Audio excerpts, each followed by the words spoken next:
Main Porbandar છે એટલે એ આજે ભાલાણી પરિવાર જે આ ભાવનગરના આંગણે ભેગો થયો છે, આજના સમૂહ નિવેદ અંગે આપ આપના પરિચય સાથે માહિતી આપજો. હું ભરતભાઈ નાનાલાલભાઈ ભાવનગર ભાવનગર આપણા કુલદેવી માતાજીનું નવરાત્રિથી શરૂઆત થઈ જાય છે. માતાજીના ગરબા સાથે લેવામાં આવે છે અને એ ગરબા માટલી લાવી અને સારવામાં આવે છે. પછી ગરબા તરીકે સારા મુહૂર્તમાં સ્થાપન કરવામાં આવે છે.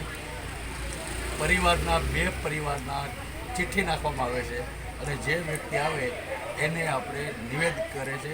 મોટા નિવેદ તરીકે નામ જાહેર કરીએ છીએ. ઓલ 200થી 250 પરિવાર કુટુંબી છે એ બધા સાથે રહી માતાજીના ગુણગાન ગાઈએ છીએ અને પ્રાર્થના કરીએ છીએ. પોરબંદરના સિંધવી માતાજી અને આઈના માતાજી સંબંધિત થોડીક માહિતી આપજો. પોરબંદર ગામની જે માતાજી છે ત્યાંથી 300 વર્ષ પહેલાં અમારા વડીલોએ જે કહ્યું છે તે ત્યાંથી ધામધૂમેથી અહીંયા માતાજીને રજા મળી એટલે પધરાવવામાં આવ્યા છે. જે તે સમયે વડીલોએ ગાડામાં માતાજીને રથમાં બેસાડી અને એને અહીંયા પધરાવ્યા છે. એવી જ રીતે પોરબંદર કુલદેવી માતાજી 400 વર્ષ પહેલાં એનાથી અગાઉ વર્ષો પહેલાં એક સોનીની દુકાને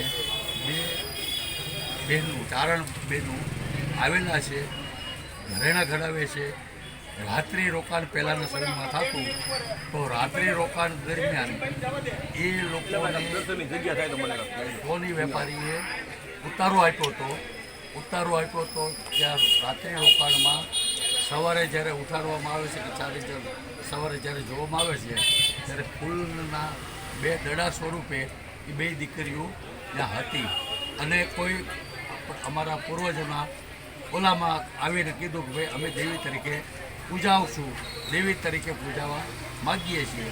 એ અમારા આજના પોરબંદર મુકામે સિંધવી માતાજી છે, મોમાઈ માતાજી છે, સાથે મામાદેવ છે અને સુરાપુરા નાગ દેવતાઓ છે. એનું તમામનું પૂજન કરીએ છીએ.